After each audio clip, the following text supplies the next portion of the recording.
Bismillahirrahmanirrahim. I'd like to begin by acknowledging the mana whenua, their history, their struggles and their aspirations. And I'd like to share the following whakatauki, which is Naku te rauro no te rauro ka ora ai te iwi. With your basket and my basket, the people will live. And I chose this whakatauki to remind us of the spirit of cooperation and the need to combine our resources for us all to be successful together. And so, speaking of success, what I wanted to do to start off with is for us all to have some reflections around what we think success is. And I just want to give people a bit of space, a couple of minutes for you to think about when do you think you're successful? What does success look like? When you see other people, who do you see as successful people? Just general ideas of what success is for you. And happy for you to share some of those thoughts, either using the Q&A on Zoom, or if you're on Facebook, feel free to just add in a few words. Doesn't have to be anything long or complicated around what you think success means for you.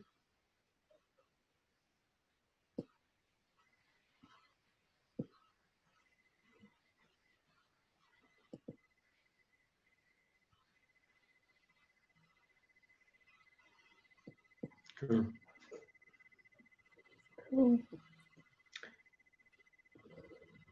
I can write a few things as well. What does that mean for myself, and I'm assuming other people? And is there anyone around as well, apart from who we see here?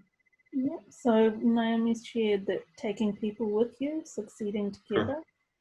So that's really cool. I like that answer. And so that raises another question for me, which is succeeding together in what?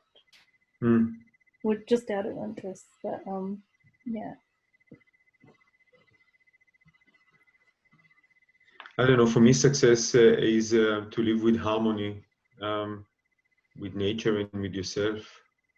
And as a result, I guess the actions, the experience of your life on a daily basis, if they're harmonized, if you live in harmony, the action would reflect that, whatever that they are. That's cool. Thank you. So what I thought I would do, and please feel free to keep adding your thoughts around this if you'd like to. Sure. What I thought I'd do is maybe spend some time reflecting on what we're told success is, or some of the common markers of success, and maybe deconstructing that a little bit. And so I've jotted down a few things around that. So, yeah, feeling content is really good. Often what we see around us is success being tied to what you own. And so we think about, material wealth as being a marker of success. And if that's the case, then, we have to think about how do we get that material wealth, and who is more likely to be able to attain that and achieve that goal of material wealth. And I think most of you who would be here would be familiar with the barriers involved here, notions of privilege, the generational aspect. So, what your parents and foreparents had will significantly impact how successful you might be. The education system, and so on, those systems and structures that privilege certain ways of being and doing things. So that's one aspect of success that is given to us. A second aspect is, often we think of success as being comparative. So as long as you have more or you've done more, then is that what makes you successful? Like this need to stand out, and these are the people that we look to. And it's interesting when we hear the words, the politics of envy, which are sometimes used by certain groups when people challenge excessive wealth, you know, and when you challenge the fact that someone is sitting there with wealth and, oh, they've donated a lot, but surely they should be paying taxes, or they should be um, dealing with that in a different way, then you know, you often get this challenge of the politics of envy. And I just find that really interesting, because it speaks to that notion of success, meaning that you have something that other people don't have. Um, and, you know, whether it's material or otherwise, that in itself being an end goal. Um, in other versions of success sit around, you know, the opinions of other people. So you're successful when other people think well of you. Maybe they recognize you, they give you awards or commendations, you have letters after your name. We were thinking about the school situation. You know, you have the merit awards night, and some kids get singled out and they get chosen to be awarded things. And, you know, again, when we think about some of that and who's chosen, how they're chosen, why they're chosen, um, and who is excluded and why. How is it that, you know, the kids that do succeed and get recognized for that success, other kids might have been able to achieve those things if it weren't for other things that were happening in their lives that prevented that. Sometimes success is measured by your connections. So again, when I think about school, and it's not just school, right? You're in the in crowd, you're in that group that's popular, you know the right people in the right places. And so often we seek to be included in that group. We seek our way in, we know we're successful where we're in with that group that we want to be. Sometimes it's the right schools, the right universities, the right things on your resume. It's all to do with your connections.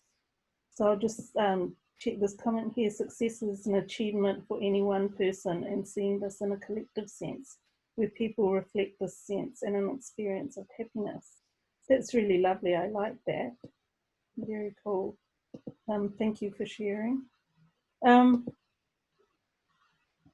Sometimes success is about how many followers you have, and by followers I don't mean social media followers, but that's a thing too, as we all know. It's more about, you know, you being a leader and having a lot of people that agree with you. It's how many people you've persuaded to your cause or converted to your way of thinking. And it's interesting to think about the power dynamics in this situation. So, like, in that scenario, who is the holder of knowledge, and who is the receiver, and why, and how, and what are we privileging there? Who gets to have that and who doesn't get to have that, and why is somebody's opinion more important than another person's opinion? Sometimes people think about success in terms of what you do for others. So charitable acts or volunteering, you know, giving your money, giving your time, or whatever else you have to give. That becomes a thing that is recognized and rewarded as success. And again, for me, it's often a power situation as well. Really thinking about who has power within that situation, who is the giver, who is the receiver. Yeah, I like this comment. Success feels like a glamorized, popularized word. That is so true. Because when we think about, you know, okay, I've gone and opened a shelter and I'm helping all these people, we see it a lot in this notion of volunteering abroad and people from more privileged countries going to not so privileged countries. And again, who thinks of themselves as more superior? Who is the giver? Who is the receiver and is considered inferior or in need of help? and that in a global context of, missionaries going out to civilize the natives, or similar kind of constructs that historically have been given to us. And so, what they brought, what they gave, was it positive? Was it negative? Was it empowering? And sometimes notions of success, is it about obeying the law? Being a good, upstanding citizen, living within the law. And I think one of the most challenging questions someone said to me was, what is it that you are willing to be arrested for? I've never been arrested, but we know that resistance to state violence involves breaking laws. We know that laws can be oppressive. We know that lawmaking processes are oppressive many times. We have so many examples. You want to go to the obvious one, which is, like apartheid laws. In New Zealand, the land courts in the 19th century, the way that laws are structured, but even in the modern world, we have laws that actually serve to oppress more than improve the lives of people. So, yeah. So thinking about those notions that we're given there, or being a contributing member of society, we often hear this as a good thing, that you're a contributing member of society, but what is it that you're contributing to? And what is it that you have that you're contributing? How did you get it? Was it worthwhile? And we often hear this notion of taxes, and so I pay my taxes, therefore I'm a good citizen. Is that true? Are you only worthy if you pay taxes? Sometimes, being hardworking, I work really hard, and that's what makes me successful, and I deserve success because I work hard. And that's one that I really, I don't know, I really don't like it. I don't think that working hard is a virtue in and of itself. It's not.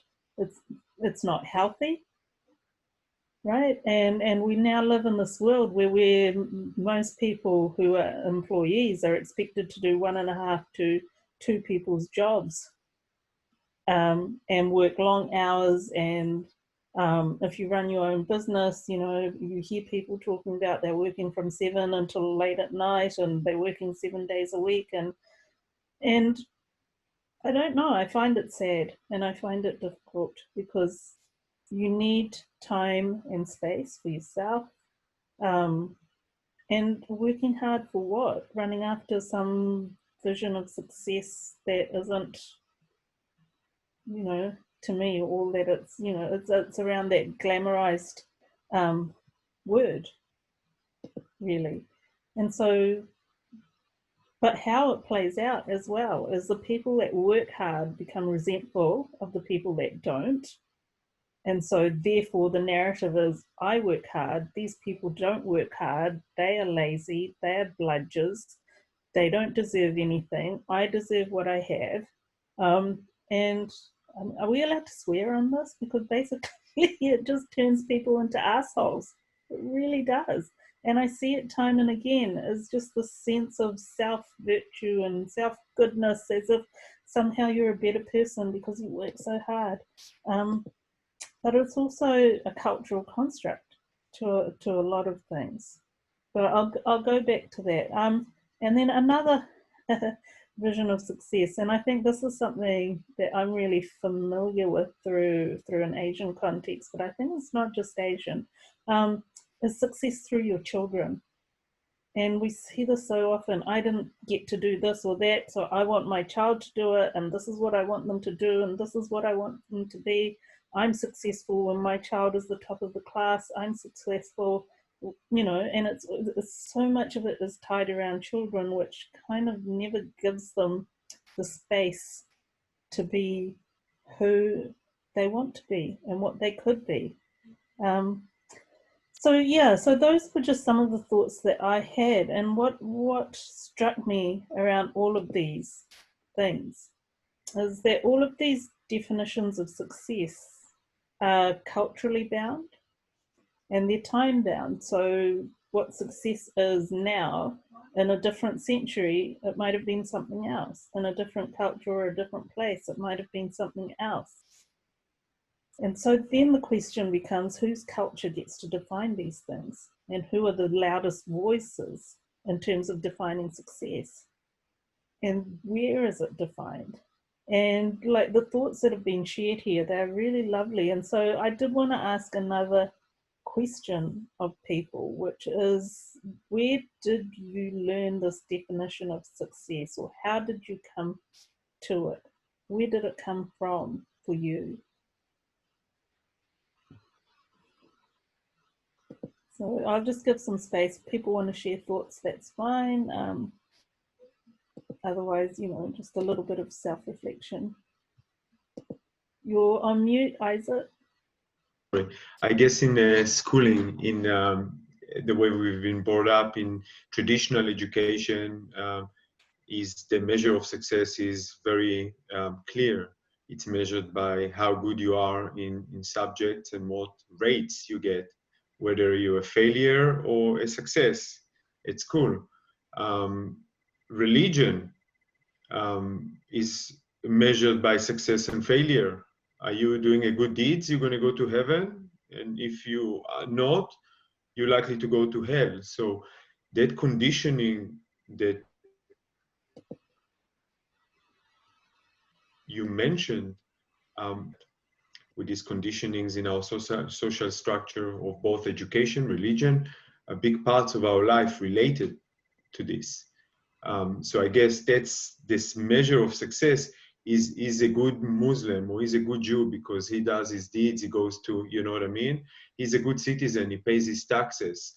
So he's measured by material and wealth and how obedient we are to something that is virtually as if more accepted between groups of people. But who is to say that you can't challenge that thinking of even majority of people? You know what I mean? Is there a space for us to discuss this as well in a way?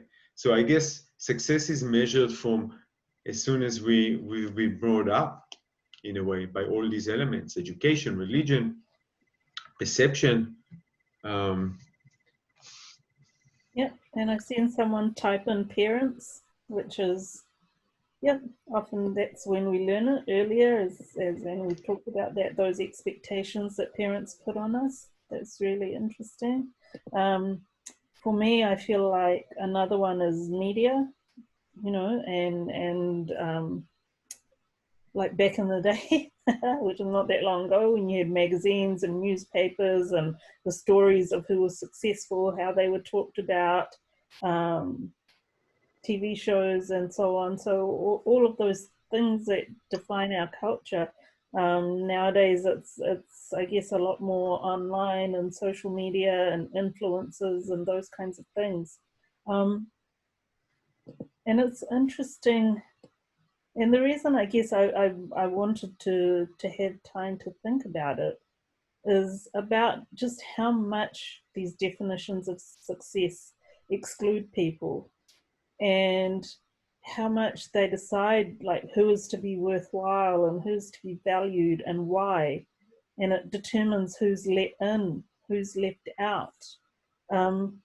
And whether it's in education, employment, health, and we see so many examples around that notion of value and the values of who gets in or out.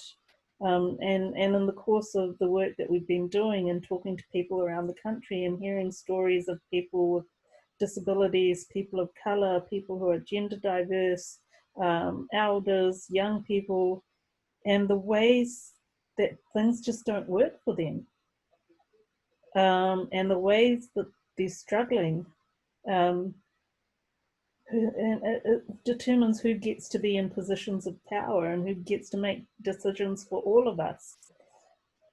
So, I'm really glad that someone brought it up, because for me, it's like, is being successful even important? Because to me, it's essentially about being better than.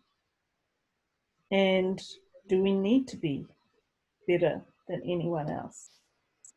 Um, and I think for me, it's really, really important to be mindful of who has the power in any situation you're in. So, when we talked about whether you're volunteering or giving money or doing various other things that are defined as good and useful things to do, who has the power in that dynamic, in that relationship?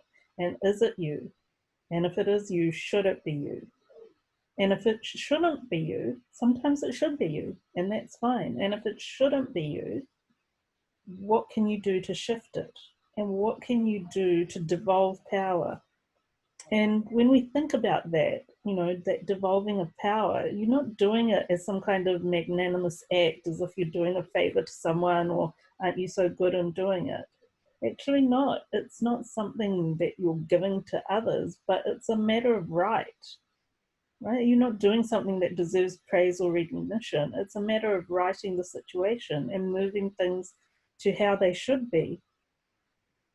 And I think in terms of our project, Inclusive Aotearoa Collective Tahono, we really did think a lot about power and how it works.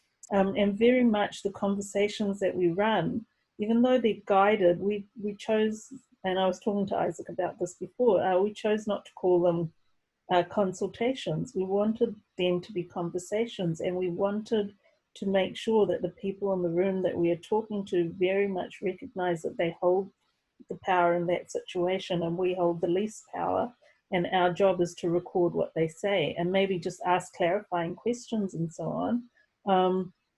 But really, it's their narrative, it's their story, and it's our job to listen and record, and then as we do our further work, to reflect it really well, and to be as transparent as we can in terms of what we're doing. The conversations that we're having, in case you haven't heard about our organisation, is about developing a national strategy for belonging and inclusion. And the reason why we want to do that is because next year, once we have the strategy, we want to start building work hubs around bringing people together from different communities to work on a common goal. And for me, the question that I had in my head as I thought about these work hubs, or we're calling them constellations, is how can communities have the power to set their own agenda in terms of what happens to them, in terms of the solutions they need or the changes they want to make? How can they have the power in that scenario to make their own decisions, and how can they be resourced to do that? And to me, the first thing about understanding power is really to understand the assumptions that we hold and the cultural constructs behind them. And it's about challenging what we think we know. And I know that I've been challenged a lot, and particularly in the course of all of these conversations, what I thought I knew has been turned upside down so many times, and I've had to shift my thinking in a lot of ways. And I thought a thing and I thought, we'll do it this way. And then you have those conversations, or you hear what people are saying, and you're like, oh, okay.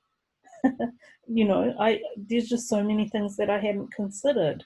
And so for me, in a way, it's about really bringing a humility to the work that we do. And the importance of listening without challenging, which is really, really hard. And I have to say that we've heard some things in these conversations that I personally strongly disagree with, and that are difficult to hear, and having to hold back in those situations. And despite what is being said, learning to see the humanity in people. But we spend a lot of years engaging with government in terms of trying to get solutions, trying to get programs, trying to get resourcing for our community, because we could see the increase in hate. We can see the consequences of hate playing out in so many ways, and particularly for women. And at one meeting we had with the heads of government in 2017, I said to them, you guys have three options. You can either do things for us, or you could do things with us, which is better.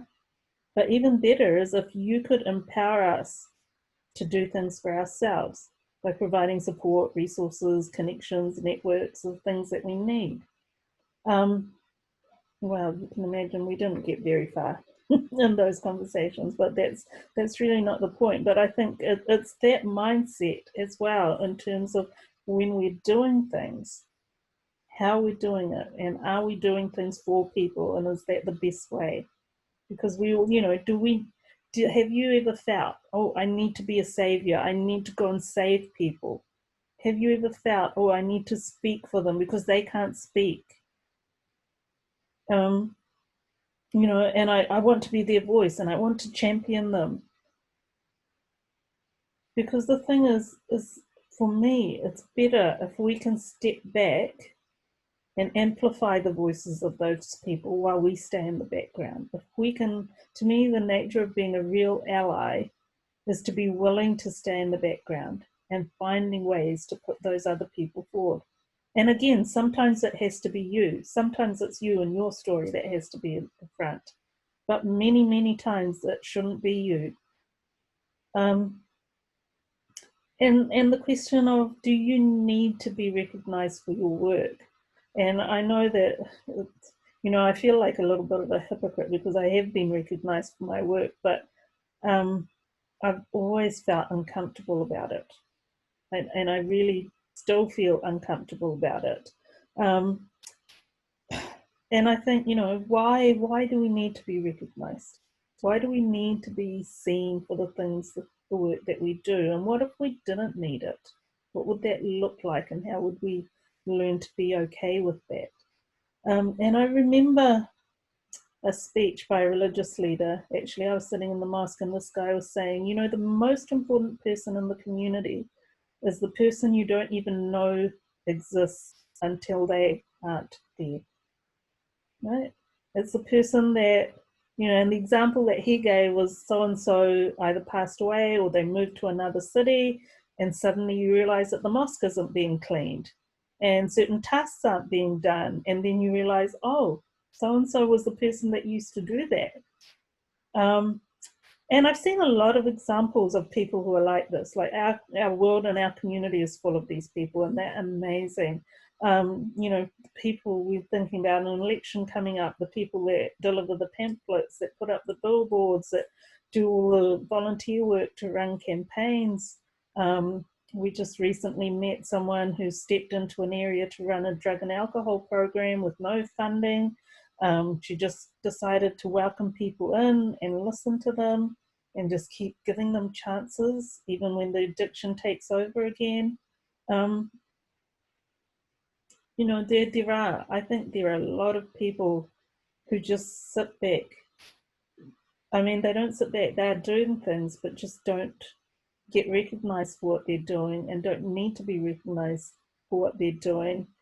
And to me, they really are the most valuable people. To me, recognition and success are all tied up with exclusion and discrimination. And that's I guess that's why I kind of wanted to go on this journey with you around success and what it looks like, and around power and all of those things. And often, people, I do a lot of public speaking, and I'll talk to them about various things, and inevitably the first question, and please feel free to add in questions, by the way, at the moment, because we will have some time for questions. But one of the first questions that I get is, so what can we do? Tell us how to fix it. Tell us what should we be doing now? They want all the answers. And I don't have the answers. I'm not some kind of messiah. If I had all the answers, It would all be fixed by now, believe me. Everything would be sorted. You know, I'm just like you, and we're just like everyone. We're all muddling our way through this world. It's not like I know what to do, and I know the problems are so big and hard. Um, but and also, I expect that you all know a whole lot more than me. But what I wanted to do was really think about and help us to challenge the assumptions that we didn't know we had, and we always had them. That knowledge that we just grew up with, assuming that this is how the world was, and maybe actually it isn't that way. Um, and the example that I've been using a lot recently is around time and the way time is structured and how cultural that is. And we live in this world, or some of you may, but I live in a world which is often very structured by time. I was an accountant. I used to have to record every 6 minutes of my time. You have to go to work in a certain time. You finish at a certain time. If you go to counselling, you've got 50 minutes, and that's your time. You have deadlines and so on. You know, and and that is how we think about time. And I think of spending some time in when I've been to say Porphyry, or I've been in spaces where Maori people are, and this notion of you take the time it needs to get a thing done, and if it takes a long time, then it takes a long time, and you take the time and you invest in that, and it's just such a very different way of being around time and thinking about time. Um, and I thought, I never really questioned it.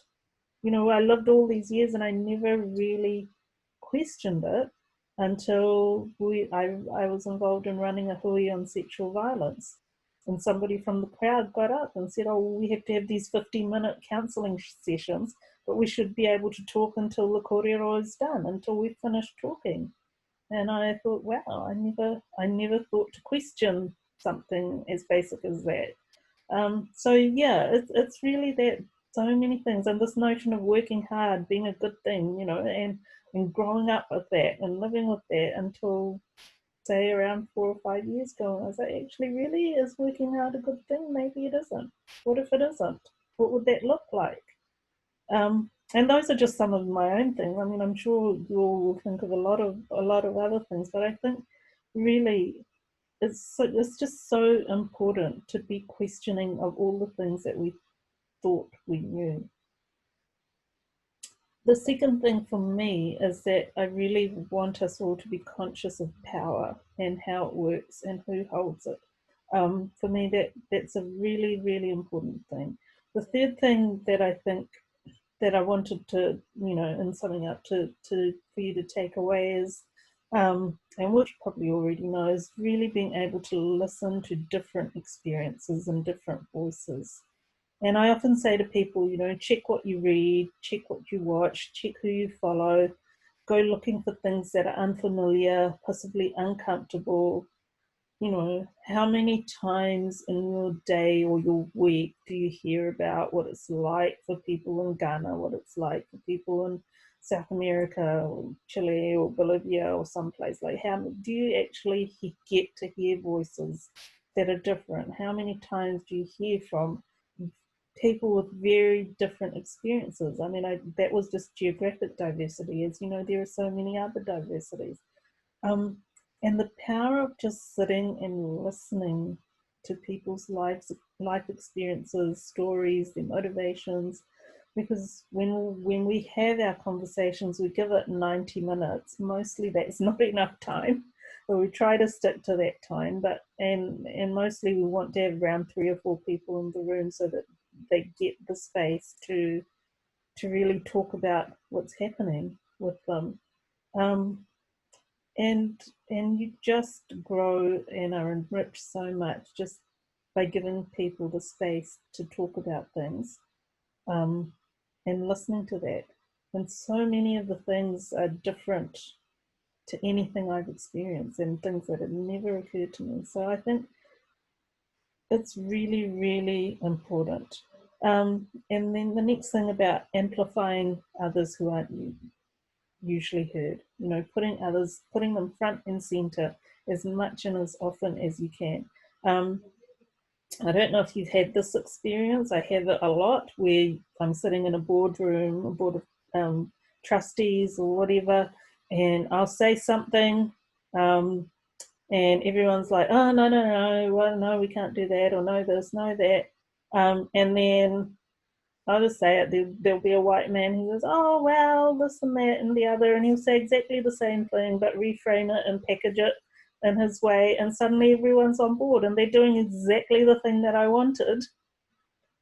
They wouldn't do it if it came from me, right? And it just feels so frustrating in that sense of not being heard, not being acknowledged, I guess, in terms of, you know, that was your voice, that's what you're putting forward, we're going to consider it and we're going to listen to it. And so many people in so many ways are made to feel invisible and unheard. And I think that's why it's so important to not speak for them. That's why it's so important to allow them to speak and give them as much prominence as we can so that they can be heard. And then the last thing that I want to say, and what I think is around collective action, because I think, you know, we can do, you know, individuals can achieve a lot. I think individual self-development is really important, but I think we need to find people and work with people and bring people on board, because to me, that is how we can make the change towards the big problems, is working collectively, and however that looks, and how we can make it work collectively in a way that people are heard, people aren't made to feel invisible, that we give space and time as is needed. So I'm going to stop there because I feel like I talked for a long time, and I'm certainly interested in more dialogue, questions, thoughts, comments. It's all right if you want to say this is more of a comment than a question. I welcome that. So I'll hand it over to Isaac if you want to kind of run that part of the. Yeah, sure. If we have obviously some questions from the participants, obviously would be nice, and also from Sadra, Sina, and whomever is around. I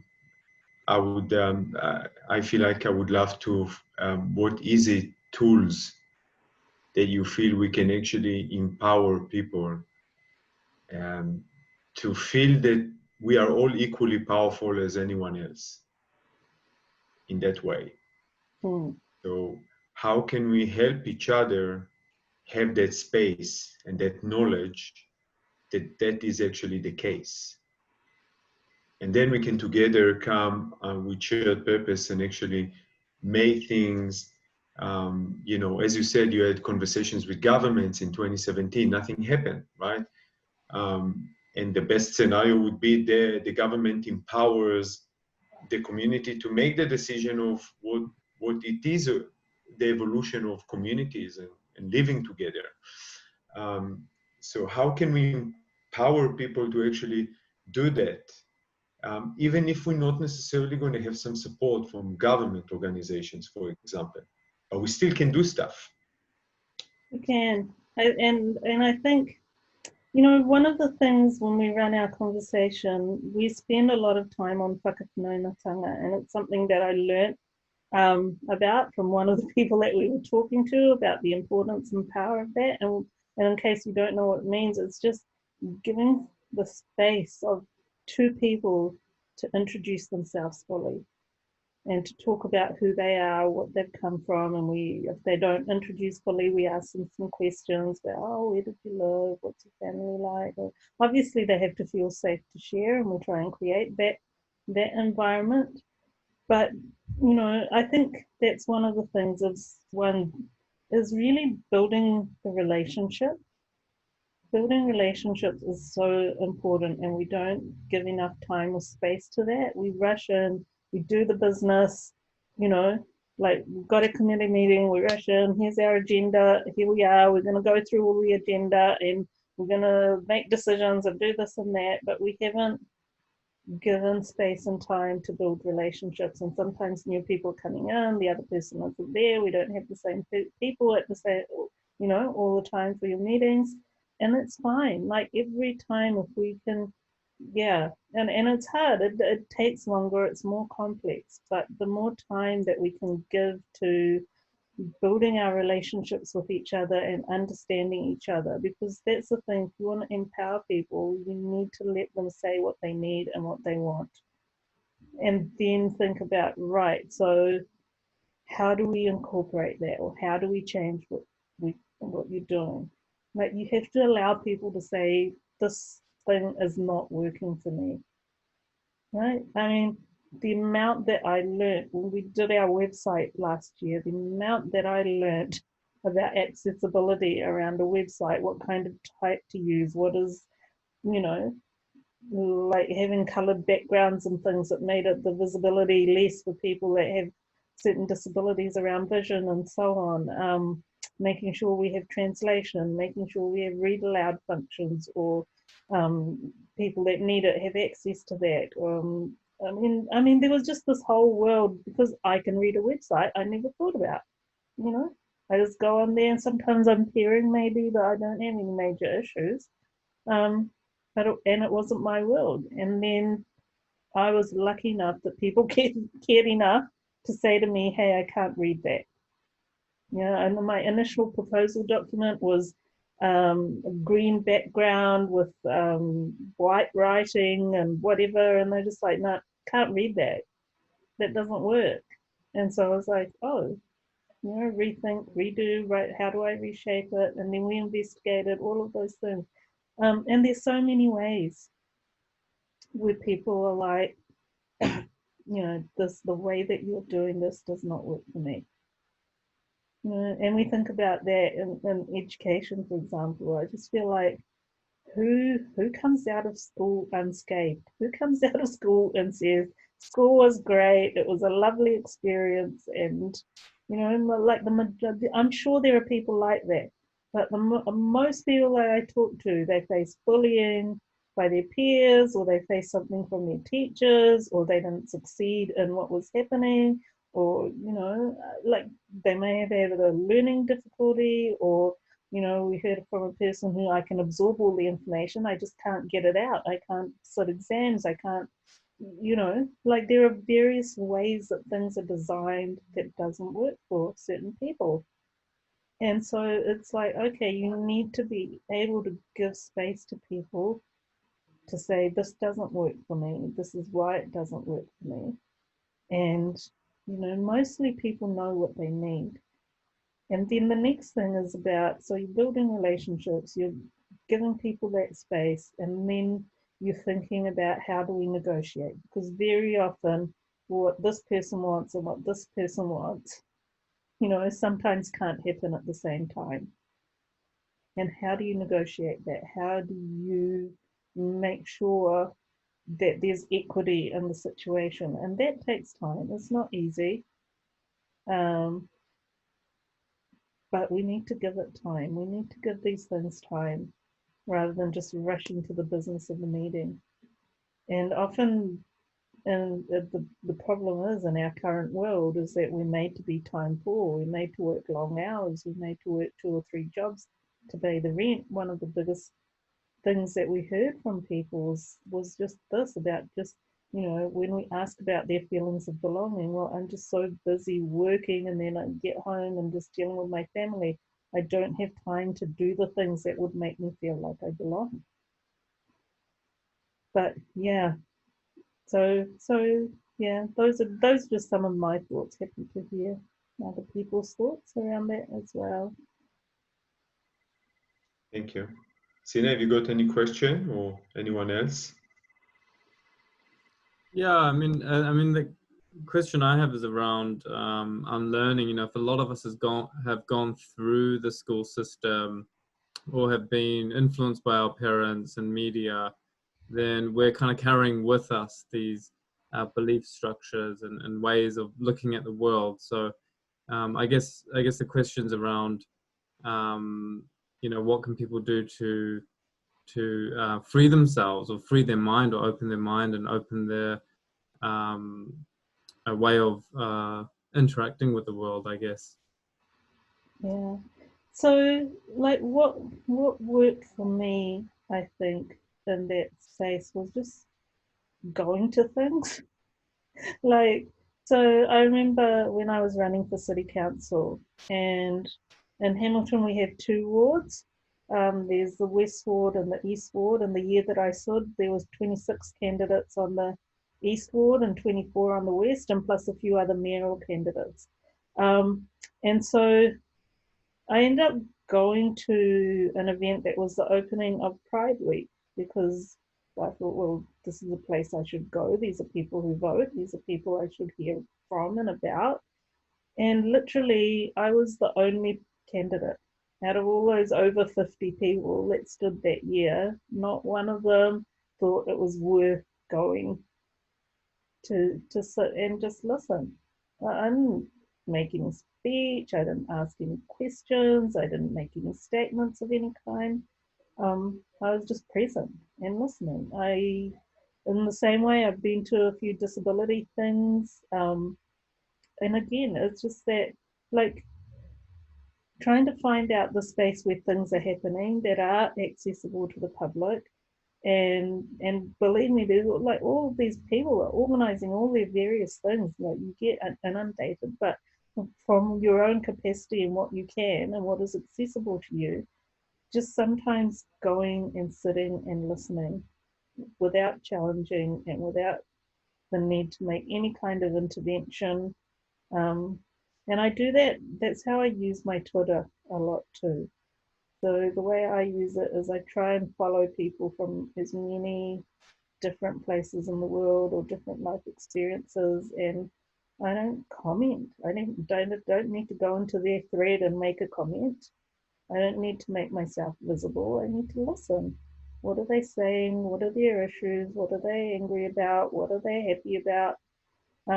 Because I think it is that. It's like, unless you get out of what you're used to, then you won't be able to learn to challenge what you've grown up with, right? Like I'm born Indian, and I know a lot of stuff traditional Indian, and I'm just like, well, that's not relevant to me. I live in New Zealand. It doesn't work in my life. Don't waste your time telling me it's tradition, because that tradition just does not work for me. So I don't do that. And that doesn't mean it's not a good tradition. If other people want to live a certain way and it works for them and it works in their context, okay, that's fine. But it doesn't work for me. And I guess, yeah, a lot of us have this thing of living in various worlds that were not designed for us, which makes it a bit easier, I guess, to challenge things. And if you don't have that, it's just like, let me step outside what I'm familiar and comfortable with. Thank you, Anjum. Yeah, just looking at Facebook, we've got a comment come in from Shell. Says, I found your thoughts so helpful, and a question. I'm wondering if our skills as facilitators is now important to bring to the fore to raise this collective vibe versus being a driver of opinion. I certainly find it challenging when venom and anger comes on both sides of the discussion. So maybe you could talk a little bit to that. Yeah, so I think, I mean, I love that as a question and the comment as well. Thank you so much. I think that this is something that's new and old as well. I mean, it was always the case, but it's playing out differently now. So in terms of the social media space, for example, but also the media space now and the online media space, that you get heard more and you get read more and you get shared more if you say something that's really outrageous, if you say something that's really extreme. And so we see politicians using this as a political tool, right? And so, and in this country, we've had that, like, I'll name names, Winston Peters used that as a political tool in the 1990s, and it worked for him. right? As he moved out of the National Party into an MMP environment, by saying things that were outrageous, it automatically got him a media article. It got him attention. He was on the news. He got to talk and push his message. And we see, for example, Trump, even Boris Johnson, and some of these figures that use that to such effect. Let me just say the most outrageous thing I can, because then I dominate the news. My opposition never gets heard. So this is the context where we're in, and you're so right that we have this, you know, what it has fostered is this need to be more extreme and to be more aggressive in order to be heard, which is difficult, and then exacerbated by the fact that we have all these paid bots and trolls, so people trying to influence opinion, sock puppets, and all of those things that are doing that. And so I guess, you know, that's where the spending time with each other outside of that construct. I think sometimes some of those discussions can be really fruitful online, you know, like your Facebook threads and so on. Sometimes they are really good. Sometimes it's better to have a different environment, using things like Zoom or whatever, and in smaller group conversations and giving space and really trying to negotiate the differences, setting some parameters or ground rules around how you engage, because it's so much harder in a social media environment to set those ground rules. But not impossible at all. There's certainly people that are doing it and doing it well. But, you know, I'm also involved in a little bit of the online space in terms of what they call counterterrorism and violent extremism, which language I hate because it's so undefined. And how to stop the spread of online hate and online violence and all of those things. And it's a really difficult and complex area to deal with. And I think for me, what I do is I model it differently. Like in terms of, you won't see me on my social media ever calling people's names. You won't see me attacking them personally. I will never ask for violence against a person or suggest it's a good idea. You never see me make a comment about Donald Trump's hair or anybody's other, you know, attributes. It's like the more that we can model that kind of, you know, what you want to see around that, I think that's helpful. Also being aware of tone policing and allowing people to express their anger. So I think we do need to learn these skills, but we need to be aware of how it's happening and why it's happening, why this extremism is happening. I feel like it's very much engineered and manufactured through both media and social media, because of course social media, they make profit the more clicks and the more comments you have, and that happens when people say outrageous things, because someone says outrageous thing, everyone to refute it retweets it or shares it and then refutes it, which amplifies it, which is success in the model. So yeah, it's really needs thinking about how you interact in that, but also, yes, how we interact, find different ways of interacting and talking to each other away from that environment. I hope that answered the question. Yeah. Yes, thank you.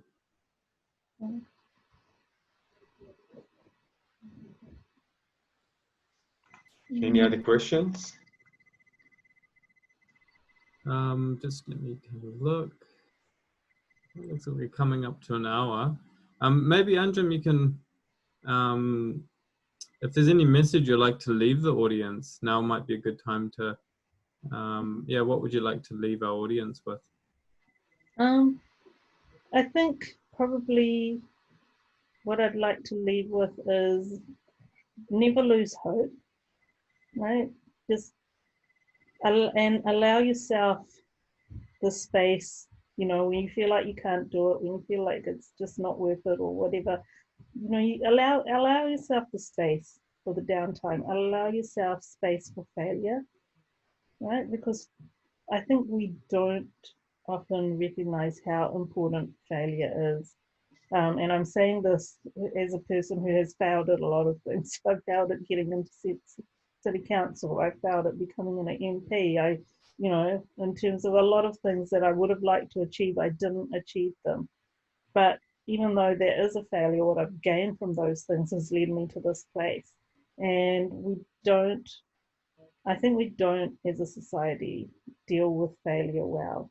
And when you don't achieve something that you want to achieve and it feels really bad, give space to that. It's okay to feel bad. It's okay to need time away. Um, so give yourself the time and space to recover, and then if you can, get up again.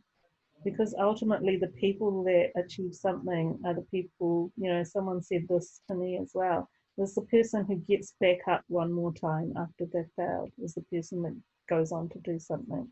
So we all fail, but if you can pick yourself up one more time and keep going and just pick yourself up again, with making sure that you put in all the self-care that you need around that. Yeah, put your guilt aside, put all of that aside, allow yourself to feel bad, but don't give up hope and get back up when you're ready. I like it. Mistakes should be celebrated rather than feeling really bad about it. Because if we're coming from a space of good intention and you have tried something, we should celebrate it. And because you surely learned something as a result of it through the process. So that's possibly the concept of society, of mistakes or failure, and goes along with measures. And one more thing, how people can follow up on that with you guys? Is it online, or they can keep in touch? Sorry, with what? How people can continue if their journey of what we discussed today, and also get part of Inclusive Aotearoa. Oh yeah, please feel free. Please feel free to visit our website, inclusiveaotearoa.nz. You're welcome to put that in the comments under this video on your Facebook, but also very easy to Google and find us. And we've got contacts there on our website. We'd love to hear from you. We'd love to run conversations in your area or on Zoom and hear about your experiences to help us feed into this thing. You can sign up to our newsletters and see where we're at and what we're doing. Yeah, definitely would love to hear from you. Wonderful, wonderful. Thank you. Thank you so much for this afternoon, for providing valuable information and experience that you shared. And I hope that as a collective, we can continue these actions to what we do, and find the collaboration that we can also take, for example, as a festival organization, as organizations such as yours, and how can we actually bring all of it together and amplify what we have together. So thank you for that, Anjum, and I look forward to continue this relationship. And I'll just sum it up. In 2 days, I think on the 30th, correct, Sina, we have the next guest speaker. Yeah, Cool. on Tuesday the 30th, there's Marianne Williamson. And on the 4th of July, we'll be joined by A.H. Almas. Wonderful. And we have then a few others as well. Great. So much for doing all the technical work, Sina. It was behind the scene and in front of it. And thank you for holding the beautiful image of Aotearoa Creek in your background. That's where we normally come to celebrate and learn and evolve. And I hope you know that Earthbeat is likely to happen on the 17th of March, 2021. So yeah, looking forward to seeing you guys, and thank you for being with us. Cheers. Thank you.